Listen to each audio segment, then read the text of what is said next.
നമസ്കാരം.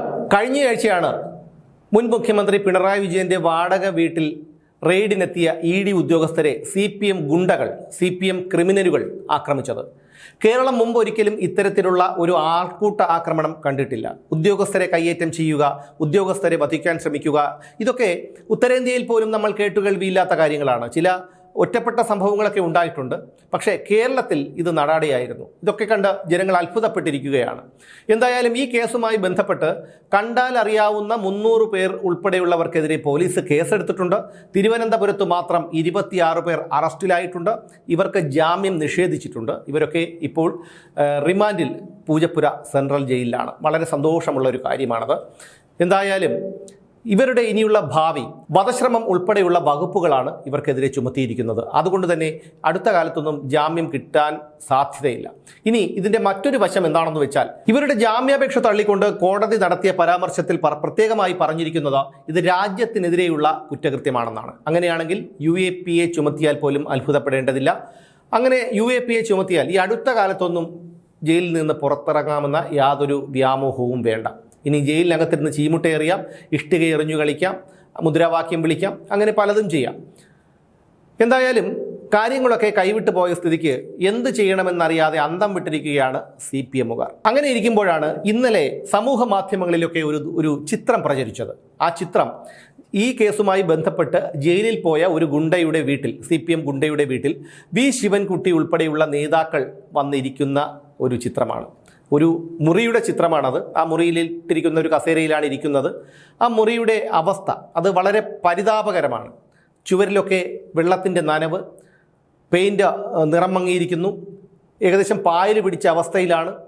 ഒരേ മുറിയിൽ തന്നെ കട്ടിലും കസേരയും പാത്രങ്ങളുമൊക്കെ അടുക്കി വെച്ചിരിക്കുന്നു. ഇതാണ് ആ വീടിൻ്റെ കാഴ്ച. സമൂഹ മാധ്യമത്തിൽ ഈ ചിത്രങ്ങൾ വന്നതോടെ പലരും കമൻറ്റുകളുമായി രംഗത്തെത്തിയിട്ടുണ്ട്. ആ കമൻറ്റുകളിൽ പറയുന്നത്, ഒരു സഖാവെ, ഒരു അല്പം പെയിൻറ് വാങ്ങി അവിടെ അടിക്കാമായിരുന്നില്ലേ എന്നൊക്കെ ചോദിച്ചുകൊണ്ടുള്ള പരിഹാസങ്ങളൊക്കെയാണ് ഈ സമൂഹ മാധ്യമങ്ങളിലൊക്കെ ഈ ചിത്രത്തിന് താഴെ നിറയുന്നത്. ഇതൊക്കെ കൊണ്ടാണ് അവരെ അന്തം കമ്മികൾ എന്ന് വിളിക്കുന്നത്. സ്വന്തം കാര്യം മറന്നിട്ടാണ്, സ്വന്തം ഭാര്യയുടെയും അമ്മയുടെയും കുട്ടികളുടെയും കൂടപ്പിറപ്പുകളുടെയും കാര്യം മറന്നിട്ടാണ് പിണറായി വിജയൻ എന്ന കേരളം ഏറ്റവും വെറുക്കുന്ന, പാർട്ടിയെയും നാടിനെയും തകർത്തെറിഞ്ഞ ഒരു നേതാവിന് വേണ്ടി കൈക്കൂലി വാങ്ങിയ അയാളുടെ മകൾക്ക് വേണ്ടി ഈ ചെറുപ്പക്കാരൊക്കെ പോയി ജയിലിൽ കിടക്കുന്നത്. ഇപ്പോൾ ഉറപ്പായും അവർ ചിന്തിക്കുന്നുണ്ടാവും ഇതൊന്നും വേണ്ടായിരുന്നുവെന്ന്.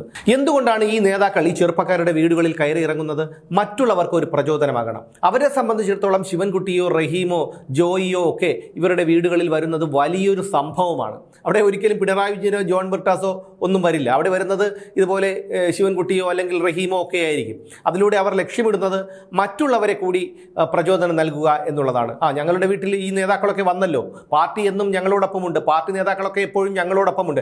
ഇനി ഇവരൊക്കെ ജയിലിൽ നിന്ന് ഇറങ്ങിക്കഴിഞ്ഞാൽ ഇവന്മാർ ഒരു കണ്ട ഭാവം പോലും നടിക്കില്ല. ആദ്യമൊക്കെ പാർട്ടി ഇതിനുള്ള പണം ചിലവാക്കും കേസ് നടത്താനായി. അത് കഴിയുമ്പോൾ പാർട്ടി കൈമലർത്തും. ഇന്നലെ ഞാൻ എൻ്റെ ഒരു പഴയ സുഹൃത്തിനെ, ആ സുഹൃത്തിനെ ഞാൻ പരിചയപ്പെടുന്നത് തന്നെ, അദ്ദേഹം ഒരു സഖാവാണ്, പരിചയപ്പെടുന്നത് തന്നെ സമൂഹ മാധ്യമത്തിലൂടെയുള്ള ഒരു തർക്കത്തിനിടയിലാണ്. പിന്നീട് ഞങ്ങൾ സൗഹൃദത്തിലായി.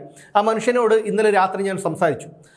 മറ്റൊരു കാര്യത്തിന് വേണ്ടിയിട്ടാണ് അയാൾ എന്നെ വിളിക്കുന്നത്. അങ്ങനെ സൗഹൃദ സംഭാഷണത്തിനിടയിൽ ഞാൻ അയാളോട് ചോദിച്ചു, ഇപ്പോൾ എന്ത് ചെയ്യുന്നു എന്നാണ്. അപ്പോൾ പുള്ളി പറഞ്ഞത്, എനിക്ക് യാതൊരു ജോലിയുമില്ല എന്നാണ്. പാർട്ടി ഒരു ജോലി കൊടുത്തു. ആ ജോലി ചെയ്തുകൊണ്ടിരിക്കുമ്പോൾ തന്നെ ഇയാൾക്ക് ഒരു രാഷ്ട്രീയ സംഘടനത്തിൽ ഉൾപ്പെടേണ്ടി വന്നു. അത് പാർട്ടി പറഞ്ഞിട്ടാണ്. കാരണം ആ സംഘടനത്തിൽ അയാൾ പങ്കുചേർന്നില്ലെങ്കിൽ ഈ പാർട്ടി കൊടുത്തിരിക്കുന്ന ജോലി പോകും. അതുകൊണ്ട് അയാൾ ആ സംഘടനത്തിൽ പങ്കെടുത്തു. 15 ദിവസം ജയിലിലായി. ജയിലിൽ നിന്ന് ഇറങ്ങി. ഇന്ന് അയാൾക്ക് വിദേശത്ത് പോകാൻ വയ്യ, ഒരിടത്തും ജോലി കിട്ടുന്നില്ല. അതായത് ജീവിതം വഴിമുട്ടിയ അവസ്ഥ, ജീവിതം പോലും നഷ്ടപ്പെട്ട് നിൽക്കുകയാണ് ആ ചെറുപ്പക്കാരൻ. സത്യം പറഞ്ഞാൽ എനിക്ക് വളരെയധികം വേദന തോന്നിയ ഒരു സംഭവമാണ്. അയാൾക്ക് മനുഷ്യത്വമുണ്ട്. അയാൾക്ക് കമ്മ്യൂണിസ്റ്റുകാരനായിരുന്നു, CPMകാരനായിരുന്നു എന്നുള്ളത് ശരി തന്നെ. പക്ഷേ അവർക്കൊക്കെ ഒരു എത്തിക്സ് ഉണ്ടായിരുന്നു, ഒരു മനുഷ്യത്വം ഉണ്ടായിരുന്നു. അതുകൊണ്ടാണ് ഇപ്പോഴും ജോലിയൊന്നും ഇല്ലാതെ നിൽക്കുന്നത്. പാർട്ടിക്ക് ഇനി ഒന്നും ചെയ്യാൻ കഴിയില്ല. പാർട്ടി കൈമലർത്തി. കേസ് നടത്താൻ പണമില്ല. ഏകദേശം 10-15 കേസ് ആ ചെറുപ്പക്കാരൻ്റെ പേരിലുണ്ട്. അയാൾ വിവാഹം കഴിച്ചിട്ടില്ല. അപ്പോൾ അയാളുടെ അവസ്ഥ ഒന്ന് ആലോചിച്ച് നോക്കൂ. ഞാൻ അയാളോട് പറഞ്ഞത്, നിങ്ങൾക്ക് എന്തെങ്കിലും ഒരു ജോലി അത് ശരിയാക്കാൻ പറ്റുമോ എന്ന് നോക്കട്ടെ എന്ന് ഞാൻ ഉറപ്പ് കൊടുത്തു. തീർച്ചയായും അങ്ങനെ എന്തെങ്കിലും അയാൾക്ക് പറ്റിയ ഒരു ജോലി കിട്ടുകയാണെങ്കിൽ ആണെങ്കിൽ ഞാൻ അയാളെ ആ ജോലിയിലേക്ക് വേണ്ടി ശുപാർശ ചെയ്യും എന്നുള്ള കാര്യം ഉറപ്പാണ്. കാരണം ഇങ്ങനെയുള്ള മനുഷ്യത്വമുള്ളവരുമുണ്ട്. അവർക്കൊക്കെ മാറ്റി ചിന്തിക്കുമ്പോഴേക്കും അല്ലെങ്കിൽ തിരിച്ചറിവുണ്ടാകുമ്പോഴേക്കും ഇവരൊക്കെ സമയം കടന്നു പോയിരിക്കും. ഈ നേതാക്കന്മാരൊക്കെ കോടിക്കണക്കിന് രൂപ ഉണ്ടാക്കി വെച്ചിട്ടുണ്ട്. അവർക്കൊന്നും യാതൊരു പ്രശ്നവുമില്ല. ഇവിടെ റഹീമും അന്ന് ഈ കലാപാഹ്വാനം ഉണ്ടാക്കിയ റഹീമും കടകംപള്ളിയും ഒക്കെ ഇപ്പോൾ പുറത്തുണ്ട്. അവർക്കൊന്നും യാതൊരു കേസോ പരാതിയോ ജയിലോ ഒന്നുമില്ല. അവരൊക്കെ അന്ന് കൈമലർത്തി. അവരൊക്കെ നേതാക്കളാണ്, പാവപ്പെട്ട അണികളാണ് ഇപ്പോൾ ജയിലിലേക്ക് പോയിരിക്കുന്നത്. അവരുടെ കുടുംബത്തിൻ്റെ അവസ്ഥയൊന്ന് ആലോചിച്ച് നോക്കൂ. ഒരു കാര്യം കൂടി മനസ്സിലാക്കണം, ജീവിത സാഹചര്യം മെച്ചപ്പെട്ട, സാമ്പത്തികമായി മെച്ചപ്പെട്ട ഒരാളും കമ്മ്യൂണിസ്റ്റ് പാർട്ടിയിൽ പ്രവർത്തിക്കില്ല. അവർക്ക് രാഷ്ട്രീയ ചായ്വുണ്ടാവാം, രാഷ്ട്രീയമായിട്ടുള്ള നിലപാടുകളുണ്ടാകാം, രാഷ്ട്രീയ പാർട്ടികളിൽ വിശ്വസിക്കുന്നുണ്ടാവാം. പക്ഷേ അങ്ങനെ വിശ്വസിച്ചാൽ തന്നെ മുദ്രാവാക്യം വിളിക്കാനും തല്ലാനും കൊല്ലാനും ഒന്നും അവരൊന്നും പോകില്ല. അത് ഈ കമ്മ്യൂണിസ്റ്റ് പാർട്ടിയിൽ CPM-ൽ മാത്രം കണ്ടുവരുന്ന ഒരു രീതിയാണ്. അതായത് സമൂഹത്തിൽ ദരിദ്രാവസ്ഥയിൽ കഴിയുന്ന അപകർഷതാബോധമുള്ളവരെ കൂടെ നിർത്തുക. അപകർഷതാബോധം അവർ നന്നായി മുതലെടുക്കും. അതിനെക്കുറിച്ച് ഞാൻ കൂടുതൽ വിശദീകരിക്കുന്നില്ല. അതുപോലെ തന്നെ സാമ്പത്തികമായി പിന്നോക്കം നിൽക്കുന്നവരെയും അവരിങ്ങനെ കയ്യിലെടുക്കും. ഇതൊക്കെ കൊണ്ടാണ് ഈ പാർട്ടി മുന്നോട്ട് പോയിക്കൊണ്ടിരിക്കുന്നത്. ഇവരെയാണ് ഇത്തരത്തിൽ പാർട്ടി ദുരുപയോഗം ചെയ്ത് ഇപ്പോൾ 26 ചെറുപ്പക്കാർ ജയിലിൽ കിടക്കുന്നത്. പലരും ഇപ്പോഴും ഒളിവിലാണ്. ഇന്നലെ SFIയുടെ ഒരു നേതാവിനെ പിടിച്ചു. അപ്പോൾ SFIക്കാരൊക്കെ വന്ന് സമരം നടത്തുകയാണ്. ഒന്ന് ആലോചിച്ച് നോക്കൂ. ഈ പറയുന്ന വീണ വിജയൻ പാർട്ടി മെമ്പർ പോലുമല്ല. അവർ പാർട്ടിക്ക് വേണ്ടി ഒന്നും ചെയ്തിട്ടില്ല. ഒരു പോസ്റ്റർ എഴുതിയിട്ടില്ല. ഒരു വേദിയിൽ പോലും പാർട്ടിയെ പ്രതിനിധീകരിച്ച് ഈ വീണ വിജയൻ വന്നിട്ടില്ല. ആ സ്ത്രീക്ക് വേണ്ടി കൈക്കൂലി വാങ്ങി എന്ന് പകൽ പോലെ വ്യക്തമായി തെളിവുകളുള്ള ആ സ്ത്രീക്ക് വേണ്ടിയാണ് ഇത്രയധികം കലാപം കേരളത്തിലുണ്ടായത്.